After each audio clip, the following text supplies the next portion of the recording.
آپ نے سنا ہوگا حضور نے سورہ رحمان کے بارے میں فرمایا ہے، سورۃ الرحمن عروس القرآن، یہ سورہ رحمان جو ہے یہ قرآن کی دلہن ہے۔ جیسے دلہن کو آپ خوشنما لباس پہناتے ہیں، آراستہ پیراستہ اس کو گہنے اور اس کو زیور پہناتے ہیں، تو جس طریقے سے سجاتے ہیں آپ دلہن کو، اللہ تعالیٰ نے ایک سورت قرآن مجید میں یہ ایسی رکھی ہے سورہ رحمان کہ اسے خوب سجایا ہے۔ اس میں الفاظ کا در و بست، اس کا اپنا ایک ڈیوائن میوزک ہے۔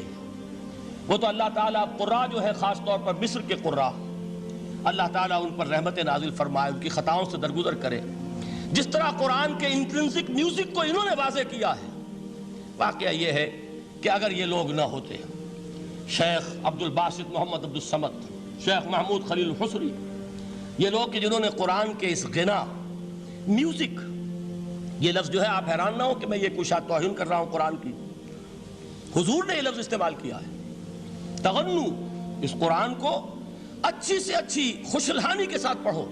من لم یتغن بالقرآن فلیس منا، جو قرآن کو بہتر سے بہتر انداز میں، اچھی سے اچھی آواز میں، خوشلحانی کے ساتھ پڑھنے کی کوشش نہیں کرتا، وہ ہم میں سے نہیں ہے۔ بلکہ ایک مرتبہ حضور رات کے وقت آپ گشت پر تھے اپنے ساتھیوں کے حالات معلوم کرنے کے لیے۔ حضرت ابو موسیٰ اشعری رضی اللہ تعالیٰ عنہ ایک صحابی ہیں، ان کے گھر کے پاس سے گزر ہوا، وہ رات کو تہجد پڑھ رہے تھے، کھڑے ہوئے کیف کے عالم میں قرآن تلاوت کر رہے ہیں۔ حضور کو بہت پسند آئی ان کی قرات، کافی دیر تک وہاں کھڑے سنتے رہے۔ اب انہیں کیا پتا کون سن رہا ہے۔ بالکل اسی طرح سمجھ لیجئے ایک بات یاد آئی ہے، حضور فرماتے ہیں کہ جس طرح کان لگا کر اللہ قرآن کو سنتا ہے، کسی چیز کو نہیں سنتا۔ ہمیں نظر نہیں آتا نا، ہمیں معلوم نہیں، ہم قرآن پڑھ رہے ہیں تو سننے والا کون ہے؟ سب سے زیادہ کان لگا کر خود اللہ۔ یہاں اس لیے مجھے یاد آیا کہ ابو موسیٰ اشعری کو کیا پتا تھا کہ کون سن رہا ہے۔ وہ اپنی کیفیت میں نماز میں تہجد میں قرآن کی تلاوت کر رہے تھے، اور ظاہر بات ہے ان کے گھر ایکڑوں میں بنے ہوئے نہیں تھے، ایک ایک کمرہ، ایک ایک کوئی حجرہ، ایسے ہی تو گھر تھے نا صحابہ کے۔ لہذا حضور پاس سے گزرے، آواز آئی، کافی دیر سنتے رہے۔ اس کے بعد آپ تشریف لے گئے، صبح فجر میں ملاقات ہوئی تو حضور نے تحسین کے انداز میں فرمایا، یا ابا موسیٰ انک قد اوتیت مزمارا من مزامیر آل داؤد، اے ابو موسیٰ تمہیں تو آل داؤد کے سازوں میں سے ایک ساز اللہ نے عطا فرما دیا ہے۔ جس طرح حضرت داؤد، لہن داؤدی مشہور ہے کہ جب وہ پچھلے پہر رات کو حمد کے ترانے الاپتے تھے، قرآن میں ہے کہ پرندے شامل ہو جاتے تھے ساتھ، اور پہاڑ وجد میں آتے تھے، پہاڑ بھی ان کے ساتھ شریک ہوتے تھے۔ تو جس طرح کا اللہ نے ان کو لہن عطا فرمایا تھا، حضور نے تحسین کے انداز میں فرمایا ہے ابو موسیٰ اشعری، اللہ نے تمہیں بھی آل داؤد کے سازوں میں سے ایک ساز عطا فرمایا۔ بہرحال قرآن مجید کا جو یہ میوزک ہے، قرآن کے الفاظ کا جو حسن ہے، جہاں تک حسن معنوی ہے وہ تو ہر لفظ میں ہے، لیکن یہ حسن ظاہری، حسن صوتی، حسن لفظی، یہ اپنے کلائمیکس پر آپ کو نظر آئے گا سورہ رحمان میں۔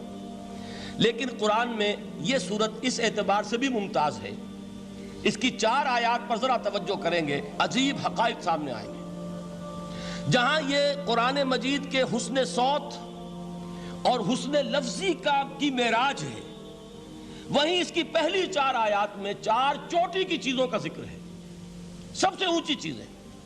پہلی آیت کیا ہے؟ الرحمن، ایک آیت ہو گئی۔ رحمان کیا ہے؟ اللہ کا نام ہے۔ کبھی آپ نے غور کیا اللہ کے ناموں میں سب سے پیارا نام کون سا ہوگا؟ رحمان۔ کیوں؟ اس کا مادہ کیا ہے؟ رحمت۔ ہمیں سب سے بڑھ کر جس چیز کی ضرورت ہے وہ کیا ہے؟ رحمت خداوندی۔ نام اچھی طرح سن لیجئے اس حضور کے قول کو۔ حضور فرماتے کوئی شخص جنت میں مجرد اپنے عمل کی بنیاد پر داخل نہیں ہو سکے گا جب تک کہ رحمت خداوندی دستگیری نہ کرے۔ کسی صحابی نے بڑی ہمت اور جرأت کا ثبوت دیا کہ پوچھ لیا، کیا حضور آپ بھی؟ جب آپ نے فرمایا کوئی شخص داخل نہیں ہو سکتا جنت میں محض اپنے عمل کی بنیاد پر جب تک کہ رحمت خداوندی جو ہے وہ دستگیری نہ فرمائے۔ پوچھا گیا کیا آپ بھی؟ آپ نے فرمایا ہاں میں بھی۔ آپ انداز کیجئے کہ اگر محمد الرسول اللہ بھی رحمت خداوندی کے ضرورت مند ہوں تو تاب دیگراں چے رسد، ہماری تو سب سے بڑی ضرورت رحمت خداوندی ہے۔ اب یہ رحمت جو ہے قرآن مجید میں اللہ تعالیٰ کی یہ شان 2 الفاظ کے ذریعے سے آتی ہے، رحیم اور رحمان۔ اور کوئی مادہ نہیں ہے جس سے 2 نام بنتے ہوں اللہ کے۔ لیکن یہ مادہ ہے واحد رحمت کا کہ جس سے رحمان بھی ہے رحیم بھی ہے۔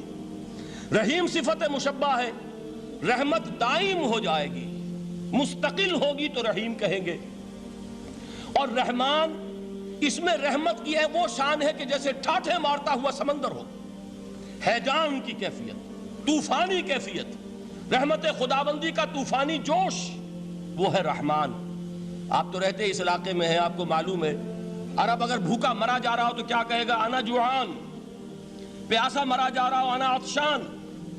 بہت غضبناک ہوگا غضبان، غضبان آصفہ قرآن میں آیا ہے، بہت غضبناک۔ رحمان جس کی رحمت جو ہے جوش میں ہے، ٹھاٹھے مارتے ہوئے سمندر کے مانند۔ تو یہ اللہ تعالیٰ کے ناموں میں سب سے پیارا نام۔ اب آگے چلیے، الرحمن علم القرآن، رحمان نے قرآن سکھایا۔ رحمت خداوندی کا سب سے بڑا مظہر، رحمان کی رحمانیت کا سب سے بڑا مظہر قرآن ہے۔ ان میں جو منطقی ربط ہے اس کو سمجھتے جائیے۔ اچھا آپ یہ سوچئے، جو علم بھی انسان کو حاصل ہوا وہ کس نے دیا؟ اللہ نے۔ سائنس کا علم کس نے دیا؟ اللہ نے۔ علم آدم الاسماء کلہا، وہ علم الاسماء جو حضرت آدم کو دے دیا گیا تھا ازل میں، یہ اسی کا ظہور ہے، یہ اسی کی ایکسفولیشن ہے جو ہو رہی ہے اور ہوتی رہے گی ابھی۔ اور دوسرے علم ہے وہ کس نے دیے؟ اللہ نے دیے۔ لا یحیطون بشیء من علمہ الا بما شاء، مخلوق میں سے کوئی اللہ کے علم میں سے کسی شے کا احاطہ نہیں کر سکتا مگر وہ جتنا اللہ دینا چاہے۔ لیکن یہ کہ تمام علوم میں چوٹی کا علم قرآن۔ نوٹ کرتے جائیے، اب چوٹی کی چیزیں جمع کیجئے۔ اللہ کے ناموں میں چوٹی کا نام رحمان، اللہ نے جو کچھ انسان کو سکھایا اس میں چوٹی کا علم قرآن۔ خلق الانسان، انسان کو پیدا فرمایا۔ سوال یہ کہ حیوانات کو کس نے پیدا فرمایا؟ آسمان کس نے پیدا کیے؟ زمین کس نے پیدا کی؟ فرشتے کس نے پیدا کیے؟ کیا مطلب خلق الانسان؟ اس کی تمام مخلوقات میں اس کا کلائمیکس، اس کی تخلیق کی معراج، اس کے تخلیق کا نقطہ عروج انسان ہے۔ یہ ہے کہ جو مسجود ملائک بنا ہے۔ وَلَقَدْ كَرَّمْنَا بَنِي آدَمَ وَحَمَلْنَاهُمْ فِي الْبَرِّ وَالْبَحْرِ وَرَزَقْنَاهُمْ مِنَ الطَّيِّبَاتِ وَفَضَّلْنَاهُمْ عَلَى كَثِيرٍ مِّمَّنْ خَلَقْنَا تَفْضِيلًا۔ تو تخلیق میں سب سے اونچی تخلیق انسان کی، علموں میں سب سے اونچا علم قرآن کا، اللہ کے ناموں میں سب سے اونچا نام رحمان۔